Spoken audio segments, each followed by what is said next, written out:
devil's lettuce, Mary Jane, ganja, dope, skunkweed. Marijuana goes by many names, and today people are celebrating all of them. It's 420. So we're here looking at why there is a holiday and where pot is legal. We'll also take you to a local dispensary. See It Live is next.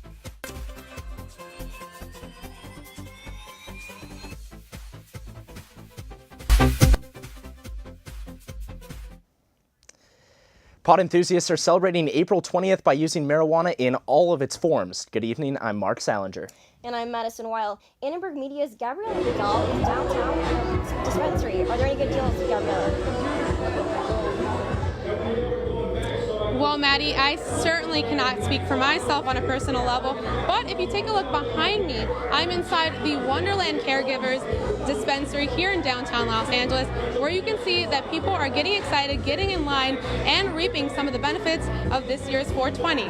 Now, there are a lot of deals going on inside this specific dispensary, and earlier today they actually hosted raffles, a beer pong game, and even a spin the wheel event to see what different prizes people might likely leave out with today on. I think you can hear from the sounds here that it is really crowded. No, it's not normally this busy. I mean, 420 is an intricate part of the marijuana culture, and it's sort of like the Super Bowl of marijuana, if you will. So yeah, it's been crazy. I mean, this is actually quieter than it was earlier today. This place was just literally spilling over to the street. T-shirts and goodie bags. But earlier today, we actually went to another dispensary. We also talked about this as well.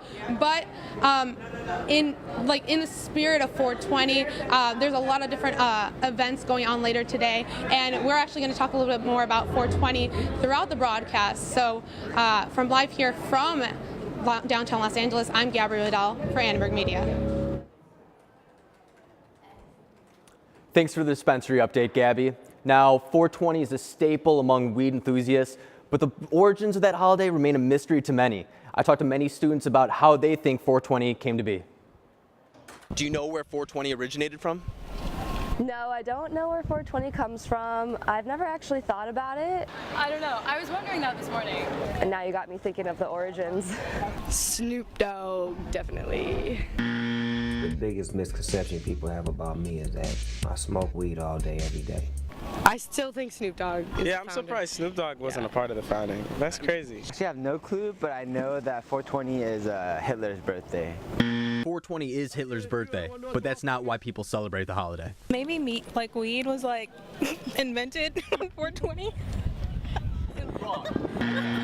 The oldest known written record of cannabis use comes from a Chinese emperor in 2700 BC, and the holiday certainly isn't that old. People just probably got together and made it a holiday.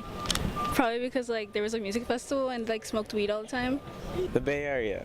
It was a school. Yeah, a school in the Bay Area. They used to smoke at 420 after school. The true birth of 420 dates back to the early 1970s, when it became the hour of cannabis consumption among high school students in San Rafael. Even in mellow Marin County, stronghold of the Grateful Dead, no concessions were made to allowing puffing during school hours. So a group of stoners, calling themselves the Waldos because they like to hang out in front of a wall, would pass each other in the halls, exchanging knowing glances and muttering, 420. I thought there would be more to the story, to be honest. I thought that it would be about some guy who had some scientist guy. I have no idea. But I thought it would be like a marketing thing, because honestly, you're selling weed. If you make a national holiday for weed, everyone's gonna buy weed around 420. Well, I'm getting lit. I have around half a pound sitting in my room. So, yeah. Let the sun shine, hey! A common misconception is that 420 refers to police radio scanners, but the only known 420 police code refers to unlawful entries. Maddie, back to you.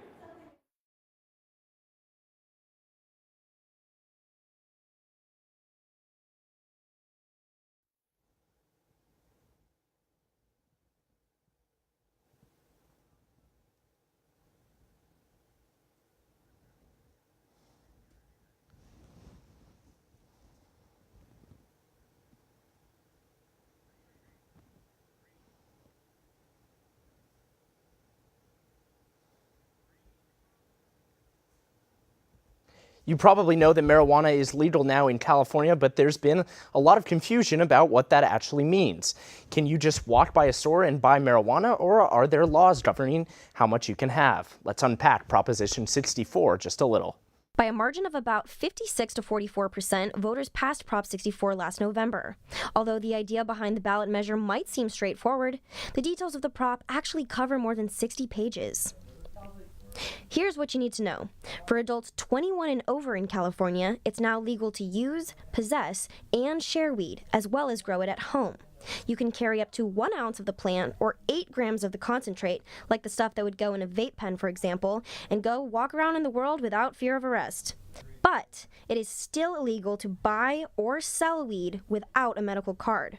The state has to create laws first. You won't be able to walk into a store and buy it until next year at the earliest. What about the rest of the country? Well, recreational marijuana is now legal in 8 states, including Washington, D.C., and medical marijuana is legal in 29. On the campaign trail, Donald Trump briefly mentioned his stance. You know, I know people that are very, very sick, and for whatever reason, the marijuana really helps them. But it really helps them. But I think in terms of marijuana, and legalization, I think that should be a state issue, state by state.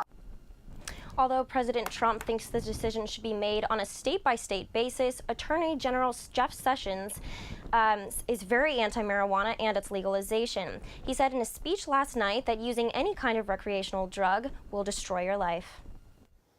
Now, before California, Colorado became the first state in the nation to legalize marijuana for recreational use. That happened in November of 2012.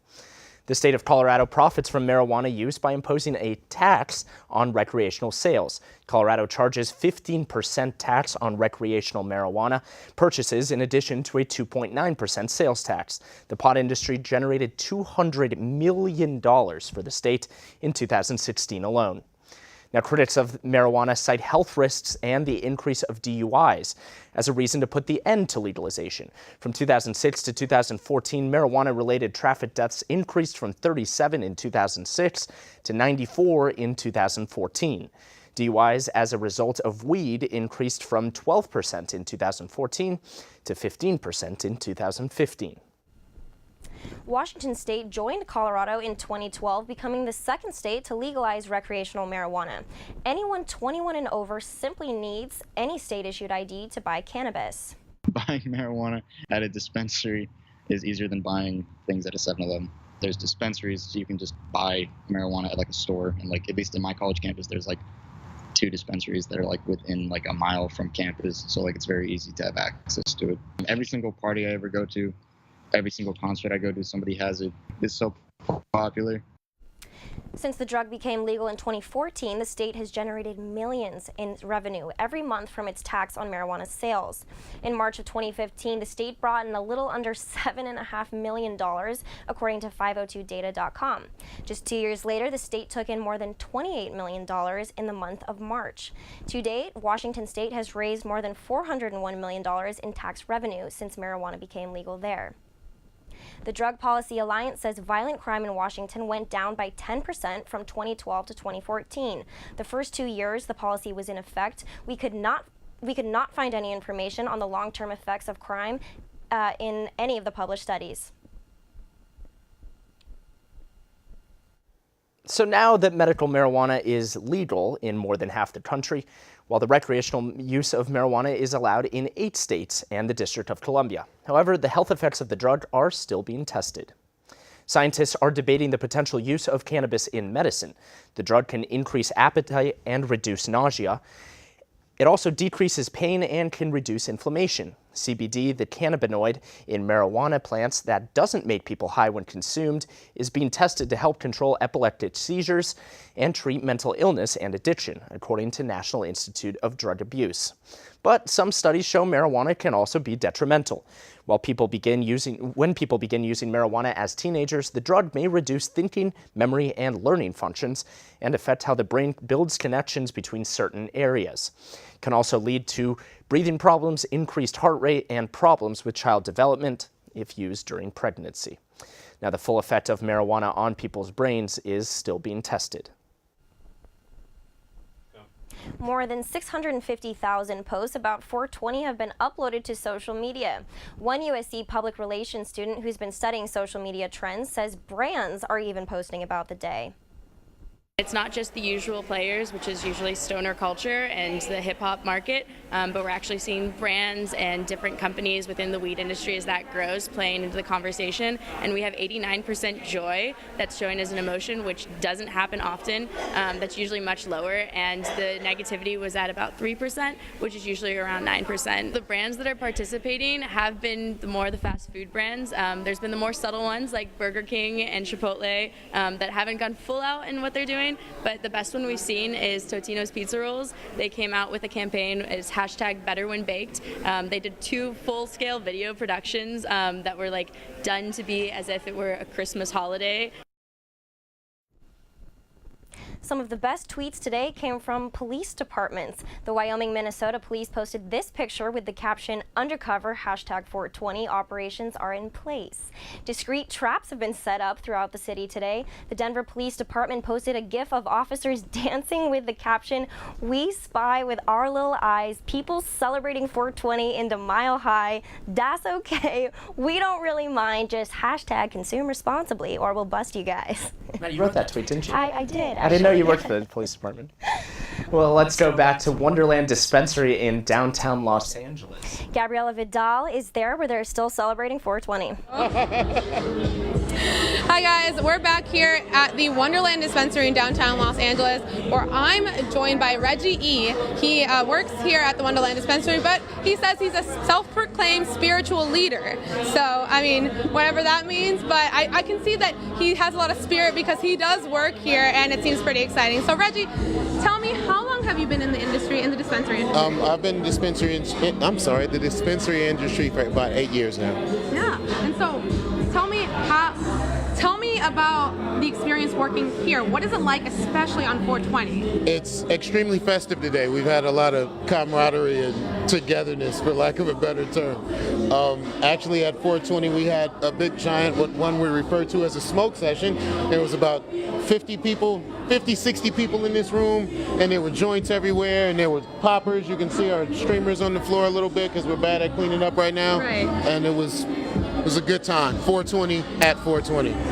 So why do you think it's such an important thing for people who do have a med card, who do have the opportunity to go anytime during the year? Why would they come specifically on 420 when it's so crowded and the lines are through the roof? It's a lot of people are closet medicators. So on 420, it's even people who don't medicate, they know what day it is. So it's more of a socially acceptable, and it's already a communal thing anyway. So when you can combine all that together in a wonderful place like Wonderland, who wouldn't want to?